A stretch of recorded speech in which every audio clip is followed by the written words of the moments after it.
ओ शाका, देख पहचान मेरे को, मैं वही शाका, तेरा बाप जो तू 451 पी के अपने आप को जीता है। ये पिएगा, ये इसको बोलते हैं ड्रिंक। ये पिएगा तो होश में रहेगा।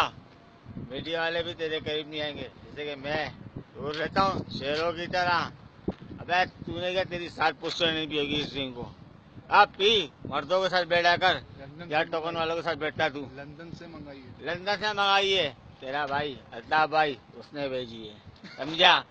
अपन का कोई भाई नहीं है क्या? अपन सारा फोकट में राम जाने के बाद भी जीता है, शाका की तरह भी जीता है। जिसने ये पिया उससे सब कुछ भी है, जिसने ये नहीं पिया सब कुछ नहीं पिया। एक टोकन में रखा गया है 2 रुपए वाली सिगरेट, 5 रुपए वाला कागज, 6 रुपए वाली पन्नी, 2 रुपए वाली माचिस। अबे 1 लाख रुपया खर्चा कर तो ड्रिंक हासिल कर, वरना तो कुछ भी नहीं। अगर मस्त का है ना तो आ मुझसे मिल, मैं तो मिलने की उम्मीद ही खत्म कर दे।